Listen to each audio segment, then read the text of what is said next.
Jumpa lagi dengan kami.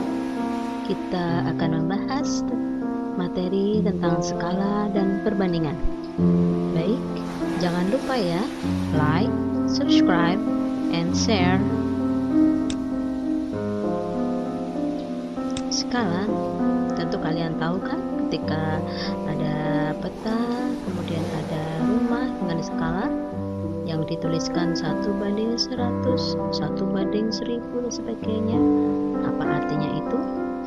Nah, artinya bahwa kalau 1:100 itu setiap 1 cm pada gambar menunjukkan 100 cm pada ukuran sebenarnya.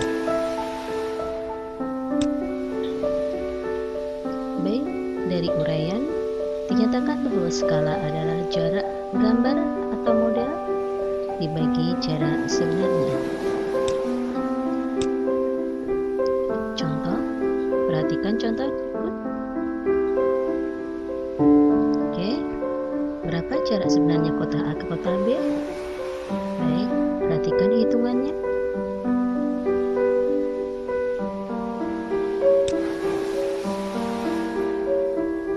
Faktor skala pada gambar berskala, perhatikan.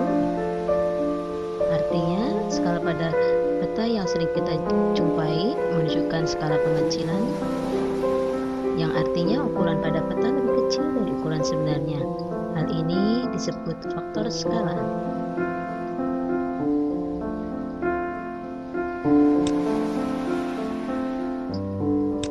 Contoh, perhatikan contohnya.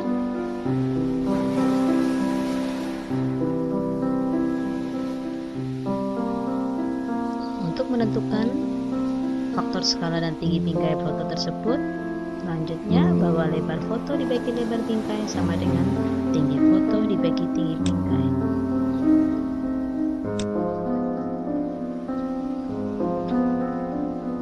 Baik, karena faktor skala pada contoh tadi adalah 1:2, faktor skala itu merupakan faktor skala pembesaran. Lanjut berikutnya yaitu tentang perbandingan. Baik, perhatikan gambar di bawah ini. Pak Hadi mempunyai berat badan 90 kg, sedangkan Pak Hasan 65 kg. Dari ilustrasi, perhatikan ilustrasinya.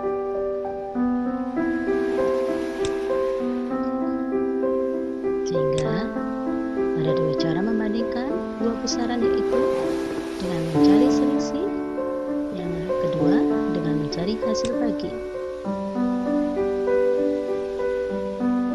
Menyederhanakan perbandingan yang sejenis, perhatikan contohnya.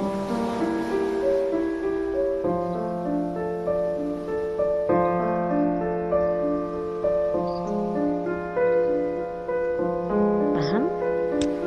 Lanjut. Namun jika kita menghitung luas meja Andi, akan didapat 48 kali 32 sama dengan 1536, karena satuan luas adalah cm persegi. Baik, sudah paham bukan? Lanjut berikutnya, contohnya kita menyatakan besaran berikut. Pecahan campuran bagi pecahan campuran. Kita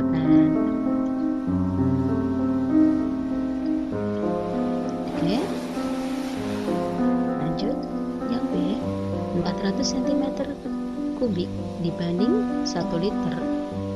Maka kita bisa mengubah ke dalam. Nah, perhatikan di sini. Ini beda satuannya, cm kubik liter. Bahwa kalian sudah tahu bukan bahwa 1 liter sama dengan 1 desimeter kubik, sehingga 1 liter sama dengan 1000 cm kubik. Baik, didapat perbandingannya adalah 2:5.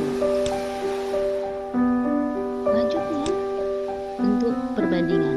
Ada dua jenis, yaitu bentuk perbandingan. Yang pertama, perbandingan senilai, kemudian perbandingan berbalik nilai. Untuk perbandingan senilai, perhatikan baik-baik. 1 penggaris harganya 1.500, 2 penggaris 3.000, 3 penggaris 4.500. Tentu barang ini adalah barang yang jenisnya sama ya. Lanjut. Oke, dari ilustrasi kita dapat hal ini menunjukkan bahwa perbandingan senilai artinya setiap nilai yang naik atau turun sejalan dengan nilai barang yang dibandingkan. Lanjut, secara umum kita dapat tuliskan jika A per B senilai dengan C per D, maka A per B sama dengan C per D, dengan A, B, C, dan D adalah bilangan bulat yang positif. Contoh, perhatikan contoh berikut. Perhatikan cara pertama, yaitu perhitungan nilai satuannya.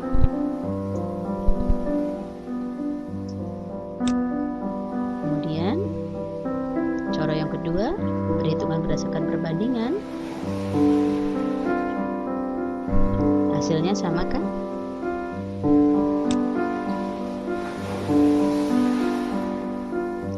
Baik, perhatikan dari contoh di atas ketika dibuat grafik.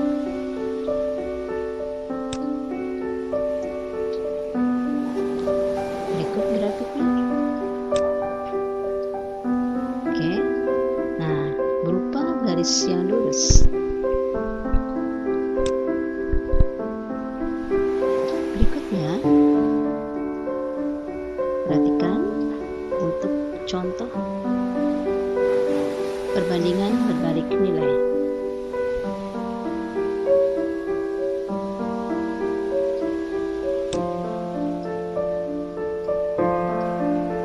Dari ilustrasi kita dapatkan banyak burung 1 ekor, lama persediaan makanan adalah 12 hari, maka perbandingannya 1:12.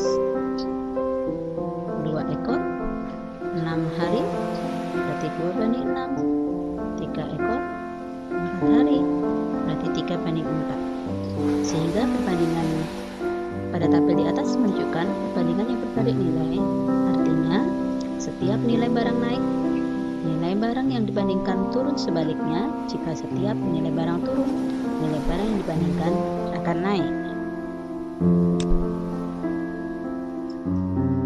Secara umum kita dapat tuliskan jika A per B dan C per D adalah perbandingan yang berbalik nilai, maka A dikali C sama dengan B dikali D, dengan A, B, C, dan D adalah bilangan bulat yang positif.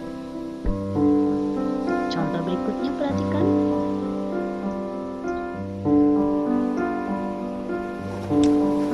Kemudian perhatikan cara yang kedua melalui perbandingan.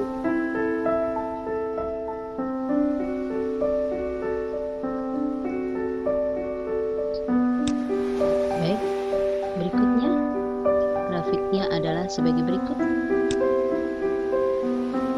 Nah, oke, bisa diperhatikan kan tadi bedanya perbandingan senilai dan perbandingan berbalik nilai untuk grafik. Nah, berikutnya saya sajikan bentuk contoh soal HALTS. Ada 45 liter beras cukup untuk makan 5 orang dalam 10 hari. Dalam suatu pesta dihabiskan 72 liter beras dalam sehari. Jika ada 82 orang yang hadir dalam acara pesta tersebut, berapa orang yang tidak kebagian makan? Nah, perhatikan di sini ya baik-baik. Kalau 45 liter akan dihabiskan dimakan oleh 5 orang dalam 10 hari. Maka ketika kita menghitung jatah 1 orang per hari adalah 45 dibagi 5 dibagi 10, sehingga akan didapat 9/10 liter per hari untuk 1 orang. Padahal di sini banyak orang yang bisa makan pada hari itu adalah 72. Berarti 72 dibagi dengan 9/10, maka hasilnya adalah 80 orang. Sedangkan yang hadir di pesta tersebut adalah 82 orang. Maka yang tidak kebagian makan adalah 82 dikurangi 80 sama dengan 2 orang. Baik, sekian dari kami. Terima kasih sudah menonton channel kami. Jangan lupa ya, like, share, subscribe. Terima kasih.